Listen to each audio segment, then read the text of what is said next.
Welcome in, everyone, to the Talking Kentucky post-game show. My name is Coleman Scott. His name is Brad Harvey, joining me from College SportsCast as we're here to talk about yet another disappointing loss from the Kentucky Wildcats to the hands of the Tennessee Volunteers.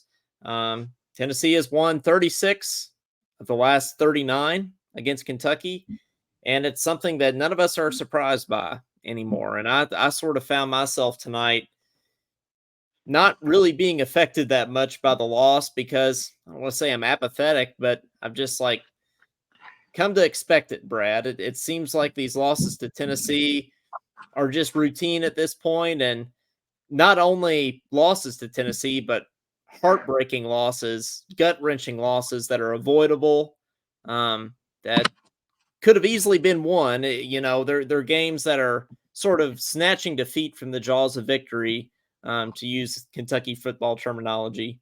And it's just disappointing, Brad. But again, doesn't really faze me at this point. Well, I never liked getting beat by Tennessee ever. You said 36 out of 39. Well, I'm 49. That's almost all my life, to be quite honest with you. And I grew up going to some Tennessee, Kentucky football games in the 80s with my dad. Really became fiery, passionate that I didn't like Tennessee through all of that. So I'm not going to sit here, Coleman, and act like losing to Tennessee doesn't bother me, because it does. It certainly does me too. But what I will say is this. I thought that the game plan tonight and the way that Kentucky played, quite honestly, was probably a little better than what I expected. Devin Leary was fantastic tonight. Devin Leary absolutely outplayed Joe Milton. Look at the stats. If you don't believe me, he had like 227 yards passing, and Devin Leary had 372. Two TDs. Yep. Milton only had one. I mean, he absolutely outplayed Joe Milton tonight in every category, to be quite honest with you. And almost every Cat fan I have talked to over the last 2 weeks, because we were in a bye week last week, almost every single one of them was talking about how bad Devin Leary was. And I haven't said that one time. I think Devin Leary is a really good quarterback. I think he's had some struggle. I think that he's had some drops. I think that he's had some play calls that he had to adjust to, and they wasn't play calling for him and what works best for him. I thought they did that tonight some. They practiced on it in the bye week, and there was definitely some positives to look at in this game. However, the outcome sucks, and I'm not gonna, it is what it is, Coleman. The outcome sucks. Yeah, it absolutely does. And I wanted to start with Leary, because I think we do have to give credit where credit's due. And Leary played really well. And the receivers played really well. He is snatching balls out of the air. Barry and Brown is snatching balls out of the air. I mean, we hit tight ends tonight 3 or 4 times. Yep, we absolutely did. I mean, we had drop downs to our backs out of the backfield. We had, we hit Tavion Robinson in slants and over the middle. I mean, we did everything. And offensively, I don't think, if you're a Kentucky fan, offensively, I don't think you can complain one bit on the way the offense looked tonight. We scored 27 points and was right there the entire night. We were never down more than 10, and that was in the first quarter. After the first quarter, we were never down more than 9. Yep. We cut it to 2. I mean, we had a 53-yard field goal that we missed to take a 1-point lead, and that was in the fourth quarter. Now, it was a 53-yarder. I mean, it was it was a shot, it was a chance, and Stoops took it. And I mean, honestly, I think 9 times out of 10, Stoops probably goes for it on 4th and 11 in that position. But Yeah. instead, he trotted out his field goal kicker, and he did attempt to make a 53-yard field goal, and that's not a move that Stoops does very often. No, it's not. It's not. But and we're going to get into some of the decisions, coaching decisions and things that led to the sort of demise of this game. But back to giving where credit's due. Devin Leary was 28 of 39 for 373 yards and 2 touchdowns. Devin Leary played really well tonight, and I think we've Fantastic. waited for that. We've waited for Leary to play well, and he did play well tonight. The Dane biggest thing Key. offensively is that Mhm. the Tennessee's defense pretty much stymied Ray Davis tonight. Not Yes, just Ray Davis, but our running game. they Period. did. Yeah, They absolutely did, and that's something that I expected going into the game, Brad, because Tennessee's front seven is one of their strengths, it and I is think that we absolutely. all knew that coming So, into this so game. for Kentucky to be able to not only game plan but make those plays in the offense in passing, and to have the receiver step up, to have Leary step up, the tight end step up, the backside of the backfield step up. I mean, honestly, you couldn't ask for a better performance if you ask me of the offense. Now, I will say this. There was a few play calls, and I'm going to put that on Cohen. Yeah. And if you want to talk about this now or later, we can. But there was a few play calls that I didn't like and I didn't agree with. Well, there absolutely was, and I want to get into that a little bit later. Yeah, But let's look at the receiving stats. Dane Key had 7 receptions for 113 yards. His longest was 34, and he had a and a touchdown. touchdown, And a touchdown. And and a touchdown. he, Dane Key, we've been on harping on Dane Key all season. He hasn't played well, but tonight he really did play well. He was grabbing everything that came his way tonight, and we need I to mean, give him there were credit. some plays. I mean, he's stretching out and he's grabbing it. I mean, he played absolutely stellar, He Dane did. Key, tonight. He I don't absolutely remember. did. I don't remember one single drop from Dane Key tonight. Not one. And I don't either. I don't know that he did have one. And Kentucky fans have continuously been begging for tight ends, right, to get involved in the passing game. Jordan Dingle had 4 receptions for 61 yards tonight. Josh Caddis had 2 receptions for 35 yards tonight. We're starting to get the tight ends involved. Brad, you can blame a lot of things tonight, but I But I don't think you said, can blame the offense. you absolutely cannot blame the offense at all. I mean, Yeah. the 27 points that we put up, we missed a 53-yarder. Granted, it was a 53-yarder. You're not going to hit too many 53-yarders to start with. But like I said, for them to trot him out is a big deal and a big call for Stoops. Okay. So that is a chance for 30 points.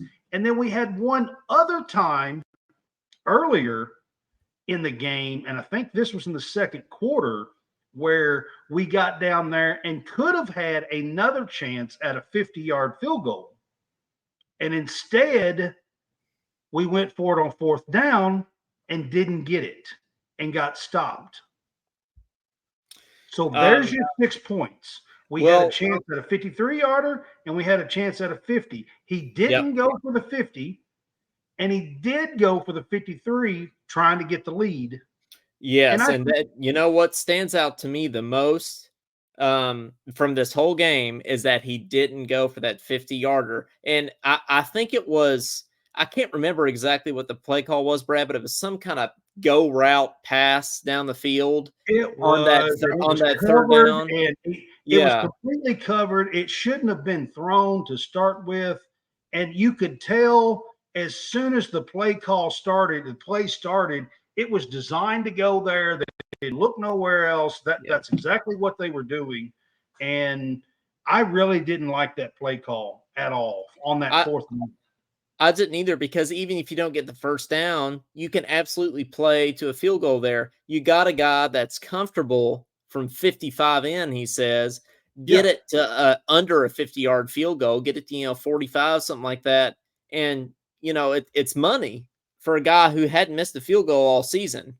And you could take the lead there, right? So that was a coaching decision tonight that didn't make a whole lot of sense. And that's why, we got a lot of people in the comments saying, well, I'm done with Stoops. Now, I'm not done with Stoops. I don't think this is on Stoops. And Stoops has gotten this program to heights that I never thought it would be. And so I still stand behind Stoops. But there were some coaching things tonight that did affect the outcome of this game. Absolutely.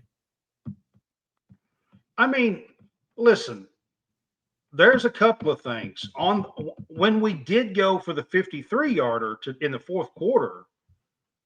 On the first play of that drive, we ran a wildcat with Ray Davis and lost a yard. Mm-hmm. Yeah, that really perplexed me as well as Devin Leary. But see, guys, yeah, these are not Stoops' call. That's not Stoops' call. Yeah, that's Cohen. Uh-huh. That's Cohen. That's Liam Cohen's call. And I don't agree with that. We were moving the ball. It's the fourth quarter. We're trying to take the lead. Leary is playing the best he's played in a Kentucky uniform. Yep. Period. And absolutely, by far. You don't take the ball out of his hands. I mean, if you want to hand the ball off to Ray Davis, that's a different story.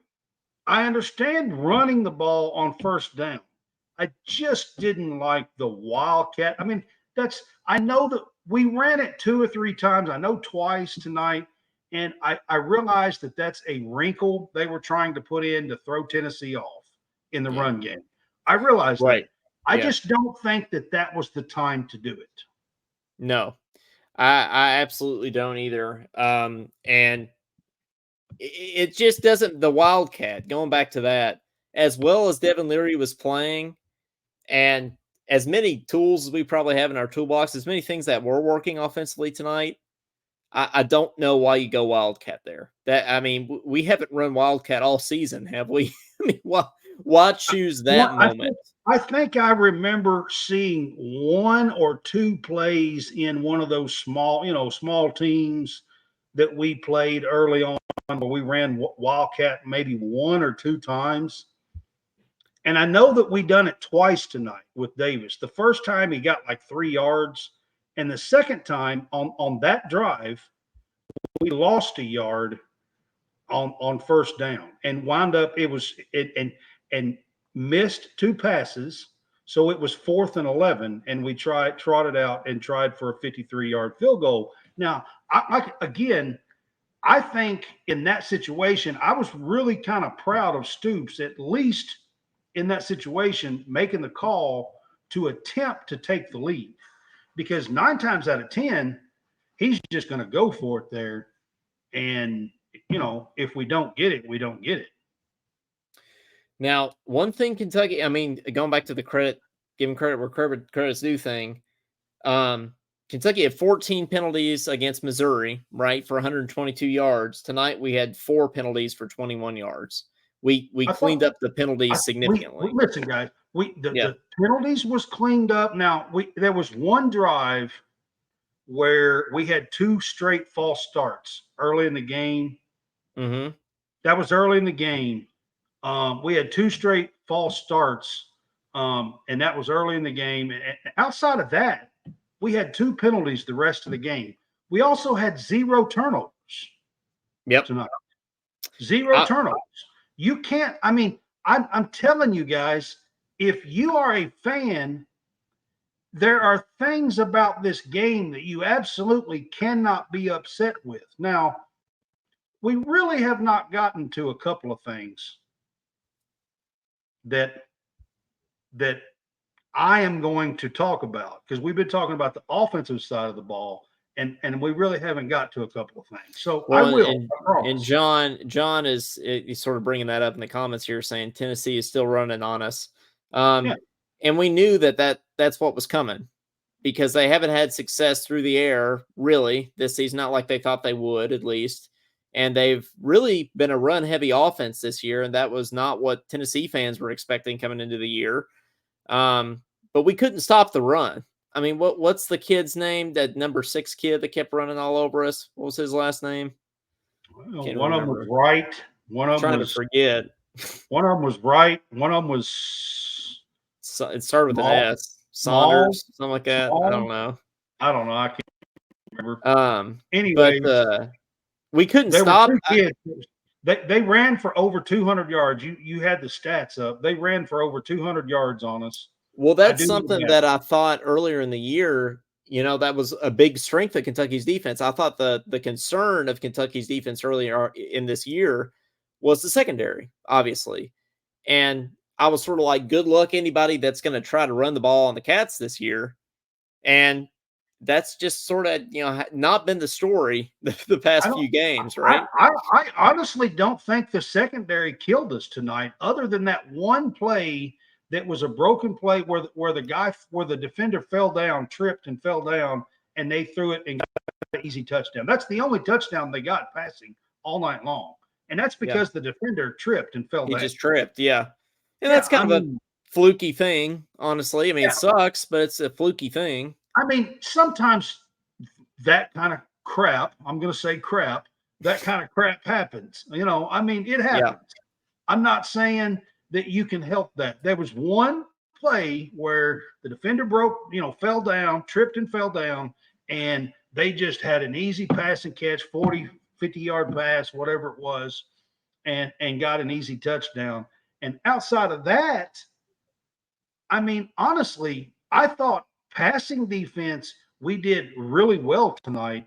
It was Yep. the running. We gave up 200, and I'm going to guess about 220 yards rushing tonight by the time the game was over. 254. Yeah. 254. Okay. Yep. That is 100 yards way too damn much. Yep. 150 yards is a lot to give up. Yep. And John brings up this, and we were talking about this at the beginning of the show, John. I've been critical of Leary this year. You can't blame him tonight. Dude played his ass off. He absolutely did. He absolutely did. I mean, got to give credit where there's credit's a due. lot of good things, and if you're a Kentucky fan and you're going off, I'm sorry, I don't agree with that. I don't agree with you. I don't think that that's the right way to do this. I mean, we have wanted to compete with games like this for all. I mean, I know I have all my life. Yep. All my life. And there were so many times that we would line up against teams like Tennessee and Florida and Georgia, and we would get boat raced. Yeah. We would get boat raced. Uh-huh. Every time we would line up against them. And I will never, ever, ever forget that. Right. A night like tonight, where on the offensive side of the ball, we look good against a good Tennessee team and a good Tennessee defense. Yep. I hate to tell these people, but Tennessee has a good defense. They have a really good defense. I don't feel like people are talking about that enough this year. Tennessee is really good. Their front seven, they have a really, really good defense. And for us to look that way is I mean, it's something that I will take with me. I'm not saying that it is that we should be okay with a loss. I freaking hate Tennessee, guys. Yes. Like, I hate Tennessee. Y'all have no idea how bad I hate Tennessee. Yeah. And my thing is this. We are finally competing most of the time. Now, the Georgia game, I was a little more upset this time because we got freaking boat raced. Well, that's why, against Georgia and against Missouri, I feel like we did get boat raced, and it was a lot easier to be frustrated. That's why, I'm frustrated that we lost, but I'm not as mad because I feel like we played really well. And I mean, against Florida, Brad, obviously we played really well offensively, but I think tonight, weirdly, may have been the best offensive performance we've seen from this team. I think, listen, I know we beat Florida by 19, scored 33 on them, And we only scored 27 tonight against Tennessee. But I mean, we had 329 rushing yards against Florida. Had like 69 yards passing or something crazy. Yeah. Okay. All right. Tonight we had 373, I think, yards passing. And I know we had 50 or 70 or something rushing. We didn't have a whole lot. But I think tonight's performance offensively is better. We had 445 yards of total offense tonight. And you look at the stats, Absolutely. Brad. John Cornett here says 27 would have been enough with defensive help. Absolutely. Absolutely. A Yeah, hundred completely agree. percent. Yep. 100%, John. This falls on Brad White and his defense. Well, and we're gonna kind of start to segue into that now. Brad, I didn't get the chance to look at your keys to the game this week, but I put out a little reel. Yeah. Um, I uh, watched it last night. Yeah, I put out a little reel. I'm trying to remember what I said here. I think number one was Devin Leary gotta start connecting with these receivers. Okay, check. He did that. Number two Absolutely. was Kentucky's gotta clean up the penalties. Okay, check. Check. We did that. And Yep. thirdly was Kentucky's got to play for 4 quarters. Now, I honestly Tennessee came out strong. We had a bad start, but outside of that, Brad, I felt like at least on the offensive side of the ball, I think we played a pretty complete game. We did You have a know. bad start. So the first quarter we had 2 3 and outs. Yeah. And outside of that, offensively, we played really, really well. So we Um, really did check all three of those boxes. And then we won the time of possession 32-59 to 27-01. And again, we gave up a lot of rushing yards, but really that's the only red flag. Like Tennessee had 9 penalties for 70 yards. You look at the box score and you don't look at the final score and you say, there's a pretty good chance Kentucky wins this game. And that is, yeah, we did have the chance to win this yeah, game. yeah, that is a repeated, And I'm refrain going for to tell you Kentucky guys, football. I listen, we've been sitting and thinking about this game for 2 weeks, okay? Because we had a bye week. So we've been sitting and contemplating and thinking about this game for 2 weeks. And I'm here to tell you for 2 weeks, and I haven't said this because I talked to a lot of you guys in some chats, and I try to keep my comments and stuff mostly to some shows, to my show, College Sportscast, or on this show with Coleman and Talking Kentucky postgame show.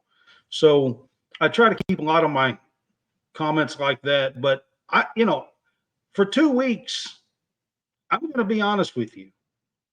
I didn't really think that we would have a whole lot of chance in this game, to be honest. I didn't either. The way that we had been playing offensively, I just didn't see that we would be able to keep up with them and score enough. And tonight actually showed me that this team can play offensively. Yeah. Now, we got to clean up. Brad White's got to figure out what is going on with his Well, defense so because let's get into that. the Georgia game, Yep. they scored on every possession. Okay. Yeah. Then Missouri 2 weeks ago, minus the first quarter where we were up 14-0, Uh-huh. they scored on 7 of their last 8 possessions. Yep. And then tonight, Tennessee scored on their first 5 possessions in the first half. Now, they only scored 10 points in the second half. And I think if you look at the second half alone, we did play a little bit better in the second half defensively than we did the first half. Yeah. I think. Because It's it was just like 23-17 at halftime, and after half, it was 10-10. I just didn't see this coming at all. Brad White's defenses have played just Really unbelievably well. well historically, and even the first half of the season, against Vandy in Florida, like we basically shut Florida out. Like, I mean, that could have been a shutout. Their two touchdowns were kind of fluky, just like Florida's quarterback just I mean, Graham Mertz, Tennessee kind of put almost. Tennessee puts a lot of pressure on you, and by that I Yeah, mean this: in Florida game, we put a lot of 8 men in the box. yep. They only had they Well, only had they only had one good receiver, Pearsall, I think is his name, and yeah, he's they only don't he's our only good receiver. and Graham Mertz is not going to kill you. Joe Milton and Josh Heupel and his offense can kill you. To be quite honest, Well, pretty quick. they can, but So what's so concerning and tonight, surprising, so where I'm going tonight, with if you that. look at the game, there Uh-huh. was a whole lot of 6 and 7 in the box where Yeah. we played 8 against Florida. So maybe that is what plays into us looking as bad as we did against the run tonight. I don't know. I'm just Well, trying to but explain it to people. it's so, but to go out from shutting out a team to then the very next week, I know it's Georgia, but you give up 50, then you give up over 40 to Missouri, and then you give up over 30 to Tennessee tonight. It's like Brad White is a defensive coordinator that didn't let anybody score over 30 on him in like 2 Last year, years. I know. Last year nobody did, and I think the year before that only one did. And now it's happened 3 weeks And in a that was row. Georgia on a 30-13 or 31-13 win. Yeah. Yeah, we're talking against, like, Georgia, right? So, like, Yeah. it just doesn't it's very surprising and it's very concerning that if you told me going into this game that the defense was gonna lose us the game, it's just hard to believe, right? Like, that the offense would play more than well enough for us to win, and that it would be the defense that would let this one slip away. It's just like, man, are you serious? Like, sucks. I agree, man. Like Um, it was the fact that their running backs were making us miss. yeah, and we couldn't bring anybody down. Like, all the missed tackles, man, were just That's what I'm saying. They were making us miss. And insane. I mean, the two big plays that they had offensively, and when you're playing against Tennessee, I mean, Tennessee can have 8 big plays. I only remember 2. One of Yep, them was a 52-yard running play that we whiffed on a tackle yep, that should have happened. We completely, Zion Childers, I'm going to call you out, absolutely whiffed on a tackle. All right. Number yep. 11 whiffed on a tackle, and they get a 52-yard touchdown. And then the other one is, I think, the freshman Robinson trips. Jordan Yeah, Robinson, who is a and that's cornerback, trips fluky. and falls trying to cover a guy, and they get a wide open. I mean, the two big plays that they had outside of that, guys, they kicked 4 field goals. Yeah, and one of them, it hit the upright and bounced in, Yeah, fluky, yeah, sucks, and then the fluky. other one, we haven't talked about this yet, Brad. That catch that they ruled a catch, that wasn't a catch. That gave them the 3 Man, points before half. That ended up being a big thing in this game. Ended up making a difference. absolutely. If you want to get into this, here's what I'm going to say about it. Yep. If replay cannot overturn a play like that, where a guy is clearly out of bounds when he gains control of the ball, and by clearly, I want to say this. When I say clearly, he grabs the ball, it bobbles, and he goes back, and you have to have possession of the ball, okay? So it kind of goes through his hand. He grabs it, it bobbles just a little bit. And by the time he does that, he is over a step. He is at least to 4 feet out of bounds. His By left the foot time was on he Alumni Drive. Yep. by the time he actually gained control of the ball, he was at least 3 or 4 feet out of bounds. If a replay cannot overturn that, there is no reason to have replay. Just take it out Yeah. of the damn game. Yeah. It was unbelievably frustrating. Like I said, that 3 points ended up making a big difference. And then the one in the second half that bounced in, right? I mean, It's a what tie kills me ball about game if this you don't have is the those. is the announcers, and they always have their official up there, and when they were replaying this, they're saying, well, there's not enough evidence to overturn this. What? If replay can't overturn that, when he is 3.5, 4 feet out of bounds, when he gains control of the ball, then the hell with replay. We don't need it. I thought there was more than enough evidence to overturn it. I know they called it a catch on the field, but to me, that is significant enough evidence to overturn it.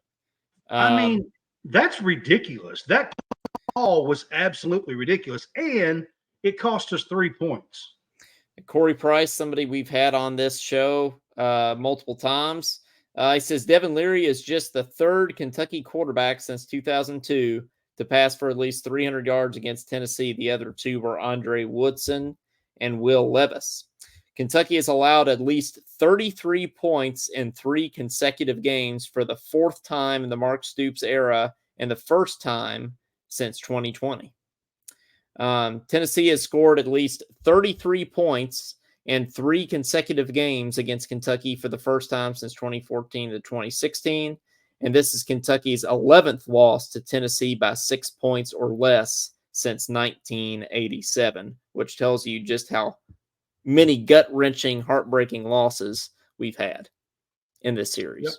So, I mean, we had one 2 years ago with Levis. we did. That was a 6 or 7 point game. And I think that game was the only bad defensive game we had all season that year. Yeah. Every other they beat us 44-37 or something like that. It was a 6 or 7 I point think game. it was 44-42 or something. It was real close. Yeah. I mean, yeah, I think it was within 7 points. I know that.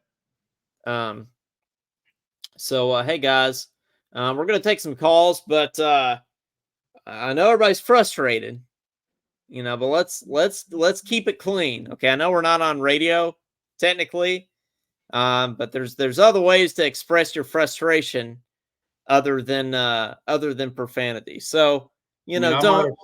I might have said damn. So other than that, I think Other than that, other than that, we're good. But don't stoop to the level of Tennessee fans and just blah blah blah blah. And we're already getting a call from Clyde Hare before I even put the phone number up on the screen. But hey, Clyde, how's it going, man?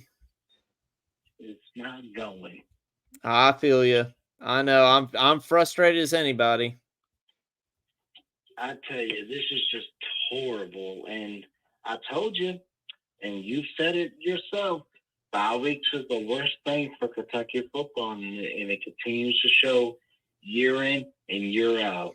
Yeah, and the weird thing is, though, I feel like we were actually better in a lot of ways coming out of the bye week, but we still lose. We weren't better defensively is the problem. No. We fixed everything else, but the defense is still a major concern, which is disappointing and not something that I expected from this team.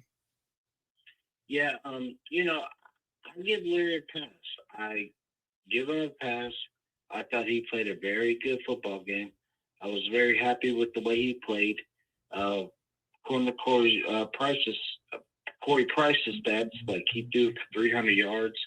He played a really good game. Like he played about as good as any quarterback can play against Tennessee. And I'm really, really proud of Leary. Like I have nothing bad to say. Normally I do, but no, I don't. I don't have anything bad to say about him.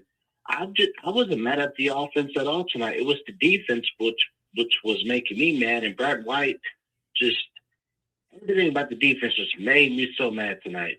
It really did. It's the most puzzling thing, Brad, that I think exists about this season is how has the defense just gone so completely downhill? Well, I mean, the defense has taken the complete 180 from the first half of the year, in my opinion.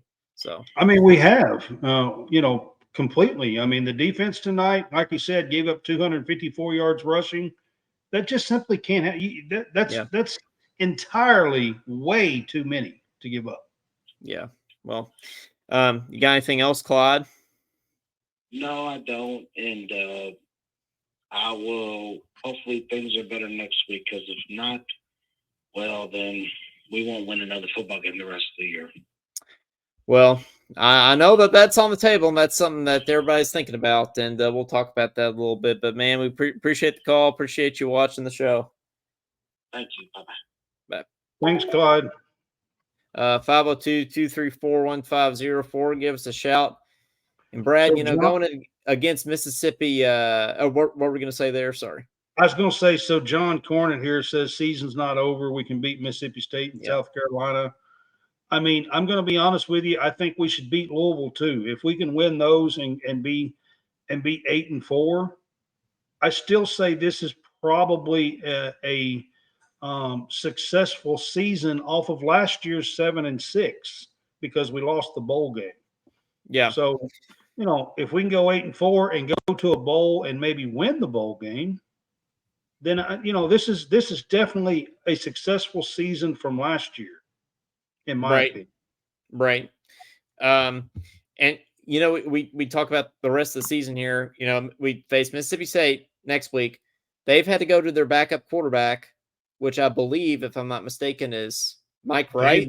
Is Vandy's old quarterback. Yeah. Vandy's old quarterback, who is a scrambling quarterback who, as we saw tonight, Brad, we struggle against those, not just this season, but historically.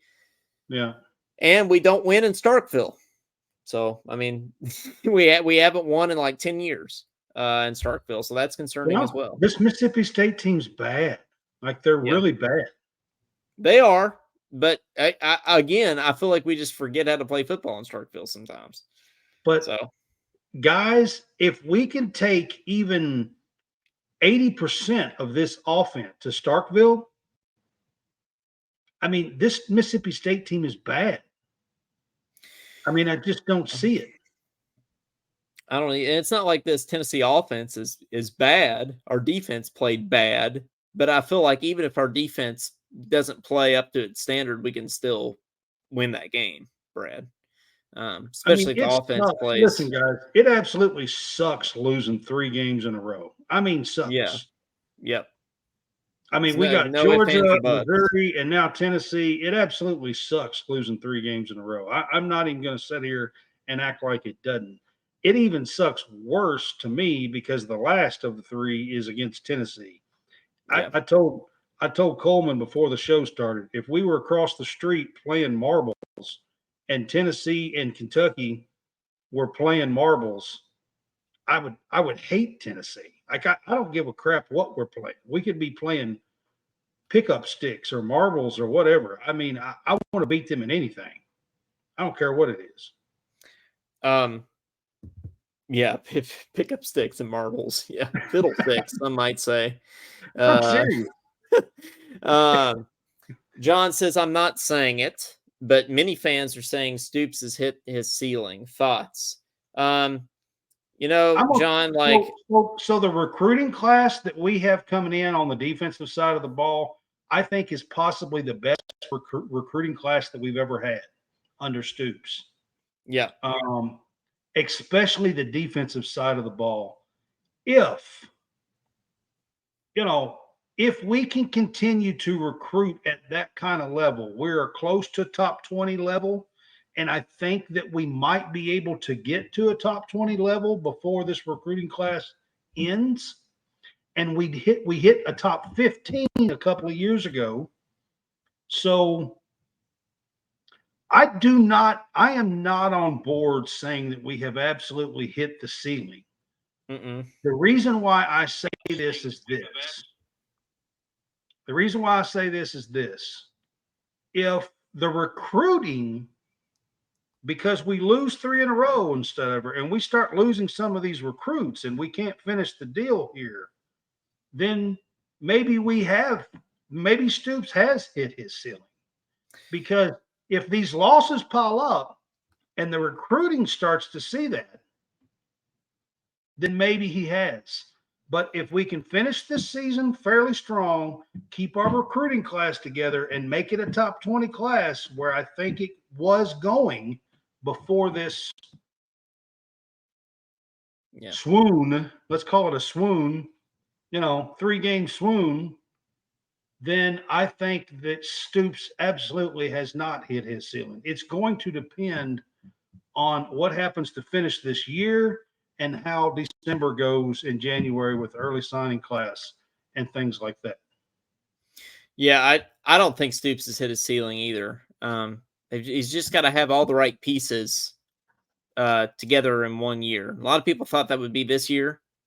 But outside of tonight, Leary has been a disappointment. And that's why we weren't able to compete against Georgia, and that's why we kind of folded against Missouri, to be honest I'm with going to you. tell you guys, the front 7 that he has in this class that's coming in right now is spectacular. For Kentucky recruiting, like the guys he has coming in, like they're dudes. Yeah. Like the coaches like to say. So you just have to hit all the pieces at the right time. You have to get a quarterback that can come in, and I think I brought this up on these post-game shows before, Brad, of Kentucky has not had in the Mark Stoops era a quarterback that's thrown for 2,000 yards in the season. 3,000 or 3,000 yards in the season. Yeah. And he has like that's a big reason why this program hasn't taken a step forward. And that's why Stoops said in his Monday press conference, we could run the ball even more than we do, and we might have a better chance to win. But in order for this program to move forward, we got to throw the ball in order to get, like you said, Brad, some of those recruits to have better receivers and continue to have good quarterbacks. You take a game like tonight, even though we lost, you take a game like tonight, and you're one of these receivers, and you're one of these kids out there. Like, you can really see, okay, this is the direction that Kentucky's wanting to go, and they look really good, and they're passing it all over the field against a good defense. You know what I mean? Like, so yeah, that speaks volumes on the recruiting side, even in a loss, because we threw for almost 400 yards, 373 yards tonight. Yeah. John, absolutely, Deion Walker is a pro. He'll be there. He's not going to be there next year because he's got one more year for that 3 years. We got one more year with him. Yep. So come back, Deion Walker, because we need you. Yes, please. That would be awesome. But hey, guys, give us a shout. 502-234-1504. We'd love to hear from you on the game, your thoughts moving forward, and even if you want to talk Kentucky basketball, we'll even talk some Kentucky basketball with you if you want. Maybe I'll come in and talk some Kentucky basketball. I'd like to do some TK's takes with y'all. That'd be all right. Jeremy Webb says that's all on Stoops. He is recruiting his players that he wants. He is the coach. Bottom line, yeah, he's trying to get the best players he can in here. Certainly, and Stoops is a defensive coach. At heart, that's how he wants to win ball games, is shutting the other team down. That's why these past 3 weeks have been just such a head scratcher, really, in a lot of ways. Well, I mean, to be fair, the offensive coordinator we had last year, nobody would want to come in here and play with that. Right. And a lot of guys would have left. And Cohen runs an offense that people's going to like. So you have to give him, y'all have to remember, he's only been here back a half a year. I mean, so, you have to give him a little bit of time to get some guys in here. I think that with a game like tonight, it will be attractive to recruits again. Now, we can't look like we have the last 3 weeks before tonight. No. But I feel pretty good about definitively saying that Coleman's going to stick around for at least a few years. I say at least 2 more years after this year. Yeah, I'd say at least 2 more, because I mean, Stoops wouldn't have agreed to sort of let him come back if it was just going to be another 1 year kind of deal. I don't think. I think they've got something happening to have a long-term kind of plan here. Yeah, I do too. And so, no, that's our And long-winded I way of kind of feel the saying, same way about Brad White. And I know a lot of people have been yeah, saying that White might get a head coaching job, but the way he's looked the last few weeks, that's kind of on the down low right now, I would think. it is. But, look at Matt House, Brad. Complete stud. Probably was the defensive coordinator of the best defense in Kentucky football history. It's definitely the best defense of the Mark Stoops era with Josh Allen, right? And LSU this year, defense has been absolutely awful. The Matt House. defense has not looked good under Matt House this year, to be honest. Anybody can have clunkers. Yeah. Anybody can have clunkers. Sometimes And it's you're right like, about that. yeah. LSU's defense has absolutely been their Achilles heel this year, for sure. John asked, are we going to the portal next year for QB? Or are we going with the freshman coming in? I would say we're almost certainly going to go look for a starting quarterback in the portal. Now, we are going to have Cutter Boley, but I don't think he's going to come and be the starter year one. I think that we will look at the portal and see who's there and see if there's anybody interested. That's just kind of the way that we have done things the last few years. I don't believe that Destin Wade or Kia Sharon is. No, I just don't believe that they are the guys. And the reason why I say that is this.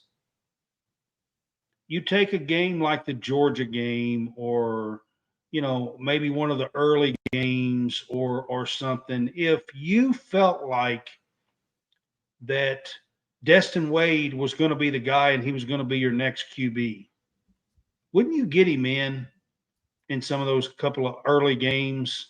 Wouldn't you I get him in? absolutely think Wouldn't so. you get him in against Georgia and let him play the entire fourth quarter? Because against a good team that you're down 40 damn points at, I mean, the entire fourth quarter. I mean, there are signs to me that says these guys aren't ready. Yep. So I those are absolutely agree my with takes. you. I know that some people can have different opinions and all that good stuff. So I realize that. If you do, tell me in the comments. We'll talk about it. Give us a call. He put the Yeah. phone number up. Give us a call. We'll talk about it. But I do think that, and I'm not saying that they won't be given a chance.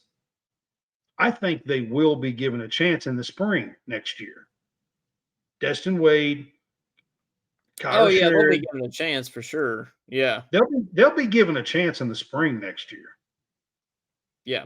But no, I don't think, well, and we got Cutter Boley coming in, right? I mean, he's going to be a Right, we stud long do, but term, you're but he's talking not about going to come in and you're start. talking about a true freshman that really was supposed to be a senior in high school. Yeah. Yeah. He was a So no, he's going to 2025. be, He was a 2025 kid that reclassified to 2024 class. but Boley's going to be more of a long term project for sure. So I would say we almost certainly go to the portal for that. But now you look ahead, you go to miss. Redshirt next year, and you still get 4 years for, for Cutter Boley. Yeah.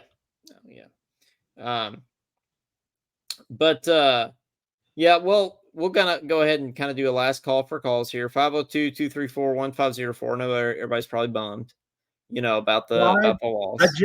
Listen. I said what I said. If those were the guys, I think you get them in the game. You get them game reps. I agree with that. Yeah, I absolutely agree with Brad there. But yeah, we'll sort of do a last call for calls, 502-234-1504.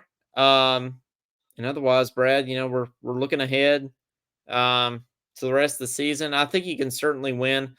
Jeremy kind of agrees with some of the things that I've been saying there. So I was just reading it. Sorry.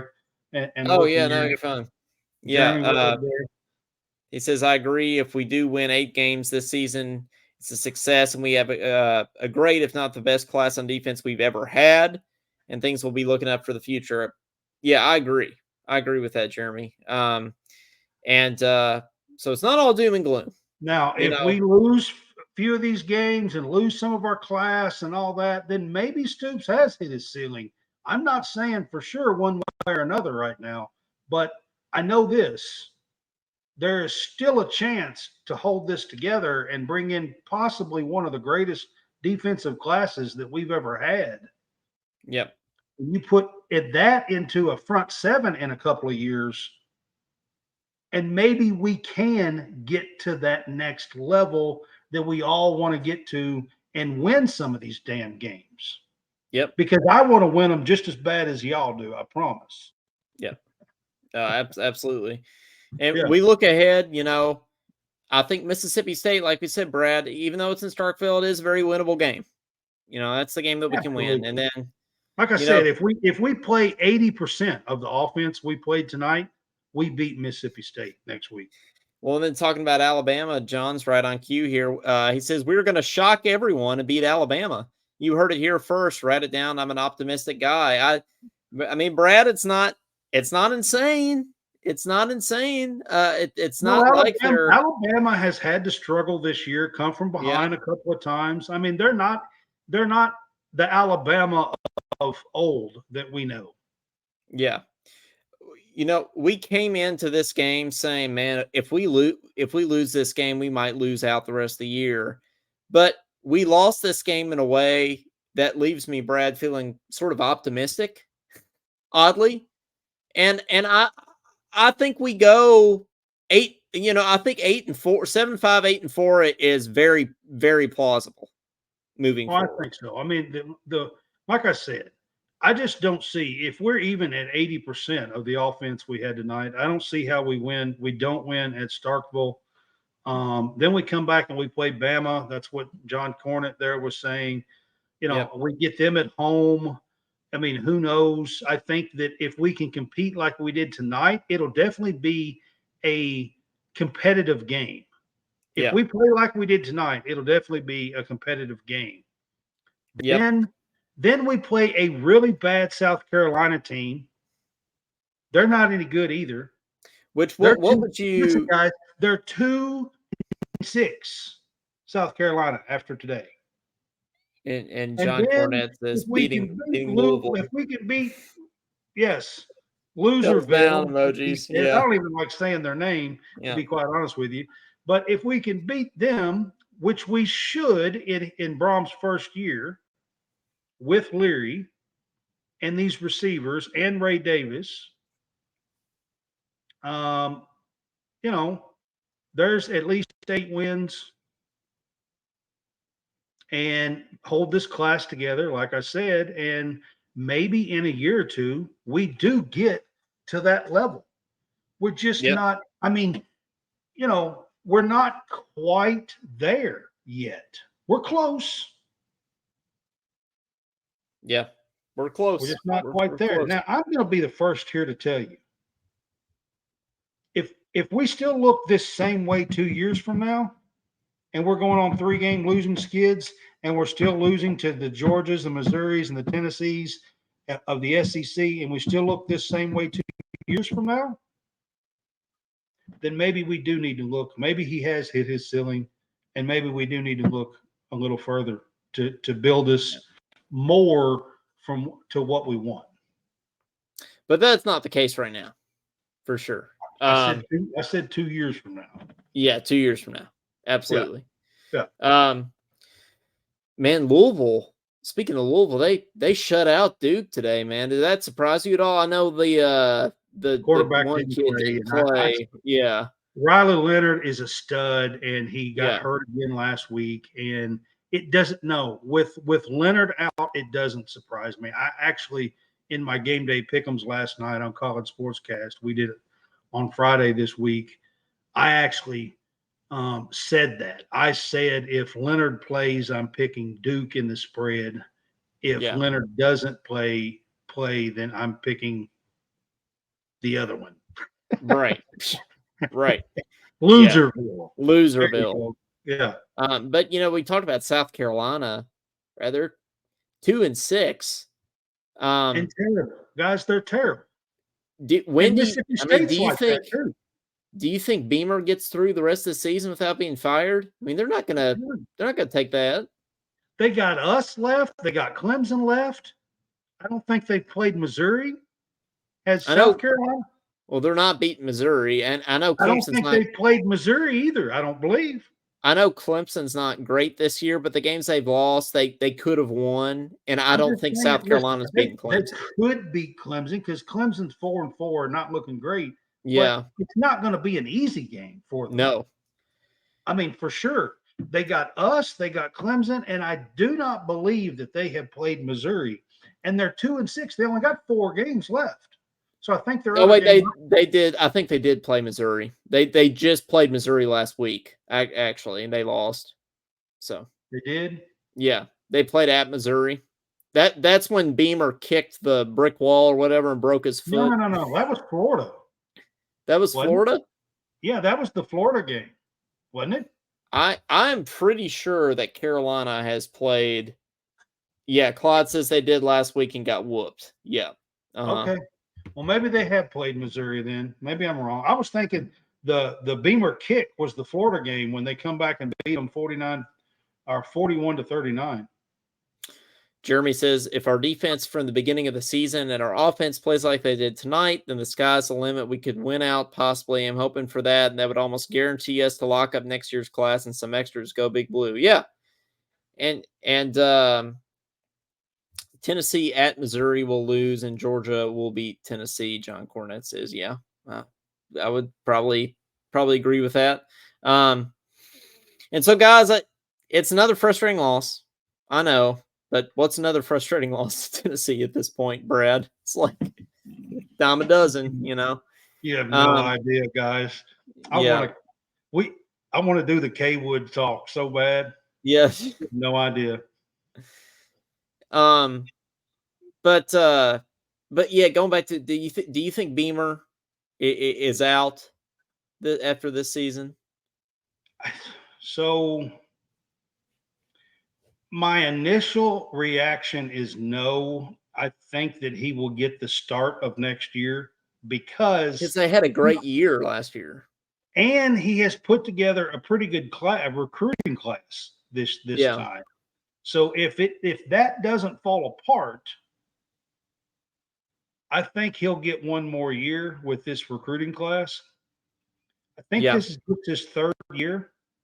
Mm-hmm. I think. Yeah, I think you're right. So he will go into. So he will go into his 4th season, I think, with this class. But I'm going to tell you right now, if he starts out bad next year, I don't think he'll make it through the season. I really don't. If he's setting 2-6 next year, no, he's not making it through the season. No, I agree with that. Well, we'll try to stay positive, Brad. I'm oddly positive after this game, and I think we can still have a decent year. If we go 8-4 and win a bowl game, that's still on the table, and that's still. I don't say it's a great season. I don't know if it meets my expectations necessarily, but it's fine. I mean, I think I would be satisfied with that. 8-4 in a bowl win. I mean, can you go, Brad? What do you think's realistic for a bowl? Do you go 8-4, go to the Outback Bowl, or do you think you have to have a better record for that? Probably, and the reason why I'm going to say is because I think so. To get the Outback Bowl or the Citrus Bowl that we've been to a couple of times, you have to be in that 4th or 5th range of the SEC. I don't know if we're getting the Citrus Bowl. So those you have to be in the 4th or 5th range. So you got Georgia and you got Alabama, You got Tennessee that's ahead of us. You got Missouri that's ahead of us now. You've got LSU and Mississippi that's probably going to be ahead of us at the end of the season. So, we're setting at 7 or 8 in the SEC. So you still think you go to like a Music City Liberty Bowl, even if you're sitting at 8-4?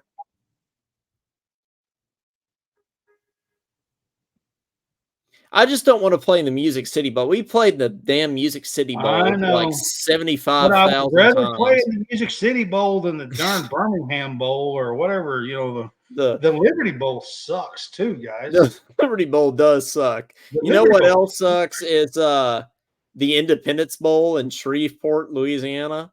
that That really Birmingham Bowl, sucks. I don't know if you guys, that thing was horrible. Dude, who did we play in that? We played Pitt in that. Is I that right? think so. That thing was That was was Joker, one of Joker's years, right? That we one. played in the That's No. the only damn one he had that had a Well, bowl. no, that was the BBVA Compass Bowl. That's when we played Pitt. I remember that now. Yeah, I don't really care. Yeah, sign me up for Liberty Bowl. That's fine. I don't want to go to the stupid Music City Bowl again. Well, That is I kind of like the Music City Bowl because I live an hour from Nashville and I can go well, there. yeah. I just feel like we've gone to it like so many times. It's So just like I don't as a want to do it fan, for again. me, I kind of like going to the Music City Bowl. Yeah. Listen, if we can't get to a New Year's Six Bowl or we can't get to a New Year's Day Bowl like the Outback or the Citrus, if I had to choose another one, I would choose the Music City Bowl. The rest of them aren't worth a crap. Not really. None of them are. Yeah. But Belk Bowl wasn't bad. Charlotte. Yeah. Gator Bowl. I mean, could you go to the Gator Bowl? Is that on the? Yeah, the Gator Bowl, the 8-4 might get Kentucky to the Gator Bowl, maybe. I mean, I would take a Gator Bowl. Yeah, For Gator sure. Bowl wouldn't be bad. But I would take that over Music City, the Gator Bowl. So what do you think is the best scenario for a bowl? Like, let's say, again, let's just think best case scenario here. I think all the rest of the games that you play, you'll probably be favored in, or at least it'll be a toss up, except for Alabama. Except for Bama. Yeah. So let's say you win the games you're supposed to, and you upset Alabama at home on Senior Day. You sit at 9-3 at that point. Game, it's at their place. Yeah, they're going to have a good record because they ain't played nobody. Yeah, and so they might be favored by 2 or 3 points or something. Right, it'll be a pick'em game. Yeah, maybe. But yeah.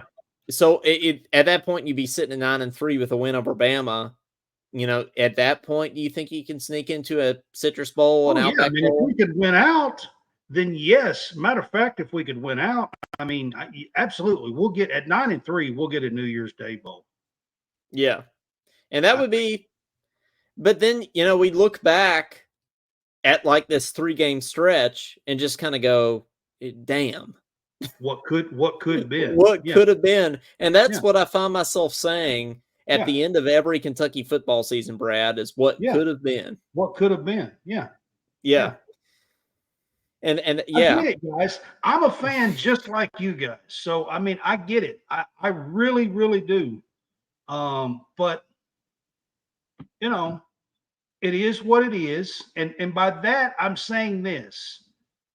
We have had to increase our level of players and so tonight against Tennessee, just so you guys know, Tennessee has either 43 or 45 what's called blue chippers. Blue chippers are 4 or 5-star players. Kentucky has the most they've ever had since the recruiting rankings come out, and they have 30. Yeah. So we're getting close, and all these fans keep talking about, and tonight they're throwing fits, and they were throwing fits against Georgia and in these games.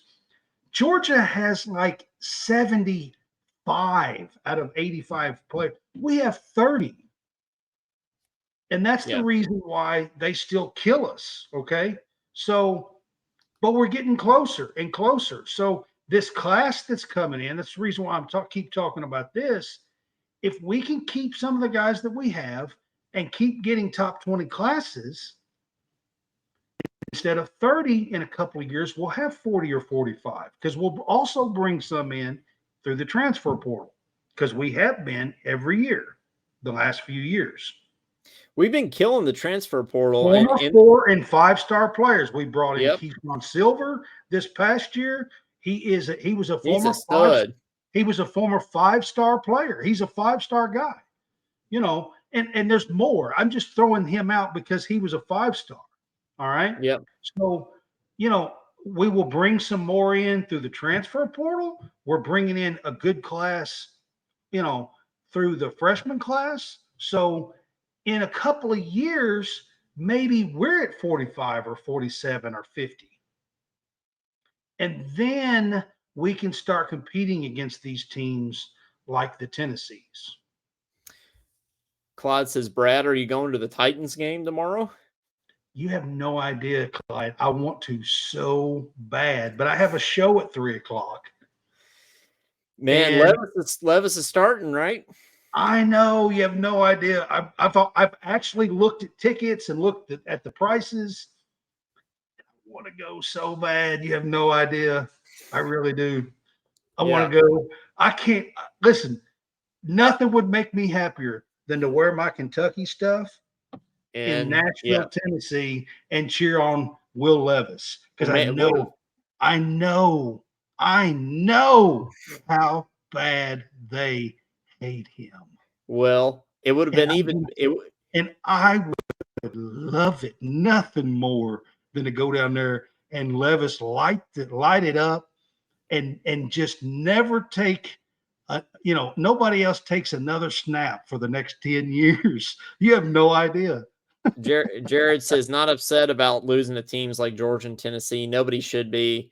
They have more talent. It just is what it is. However, we have to win out the rest of the season. Stoops has to start winning against the South Carolinas, the Mississippi State, and the Missouris. Yeah, we were just kind of talking about that, Jared. Completely agree. And good to see you in the comments.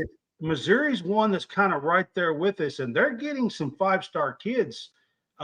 People can say what they want to about Eli Drinkwitz, but the dude can recruit. Yep. And Jared, if you want to give us a call, man, you can. Phone lines are still open. 502. John. Go Cats. Go Big Blue. I appreciate you guys being on with us tonight. And I just want to say good night. It was fun having you on. Please come back by, stop by, and do our show here. We do a post-game show after every game, football. This is our football one. They're doing a different one with his regular host with Caden for basketball and stuff. So yeah.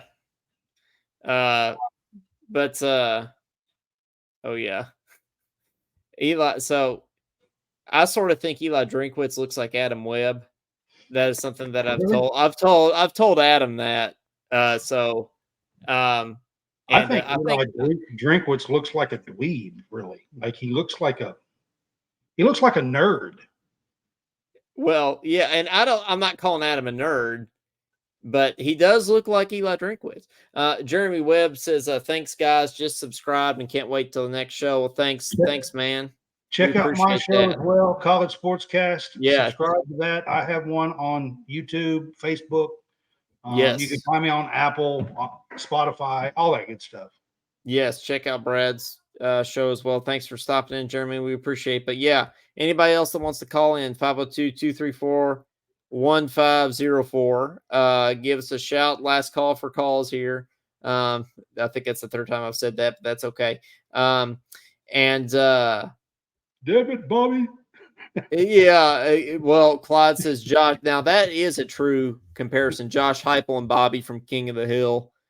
Yeah, it's a split image. Yeah, I mean, it's a spitting. What do they call it? A spitting image? Yeah. Cartoon. It absolutely looks just like him. He does. Yeah. I just pulled a Ryan Lemon there and said a phrase that's not a phrase. Jared Wells says both shows are awesome. Go Big Blue. Well, Thank thanks, you, Jared. Jared. I We appreciate it. appreciate it. He is on ours sometimes as well. So just want to say thanks. We appreciate all you guys being on with us tonight. I know Clyde's the only one that called in tonight, I think. Yep. That's because there's some of us that's a little upset tonight after a loss, especially Yeah. 3 in a row and losing to Tennessee. So, Yeah. Understandable. Understandable. Yeah. But yeah, guys, go ahead and smash that subscribe button. Both our shows, Talking Kentucky and College Sportscast, are on Facebook, YouTube. Talking Kentucky has Instagram. And then we're both on Spotify and Apple Podcasts and all the podcast platforms. So be sure to rate us and follow us and star and all the stuff that you do on all those things, because it really helps. Brad CS Cast that is on the screen is my Twitter handle as well. Oh yeah. Yeah, so check out the and I forgot, Talking Kentucky does have Twitter too. So you can find us on that. That's my Twitter handle, and I do a lot of my posting and stuff on Twitter. I've got the most followers there and stuff. So I do Facebook too. My Facebook's been growing, so I appreciate that. And we're getting there with it. For a while, it was very stale and wasn't moving, but for the past like 2 months, it's really moved good. So we're getting there with that as well. So. Well, thank you guys very much for joining us tonight, and we'll see you guys back here next Saturday night after we play Mississippi State and hopefully get a win for the first time in about a month. Let's kick their butt in basketball, Clyde. Yeah. Yes. Let's just do that. And I think that's a little bit more reasonable. So, well, for Coleman Scott, for Brad Harvey, this has been the Talking Kentucky postgame show, and we'll see you all next time. Go Cats.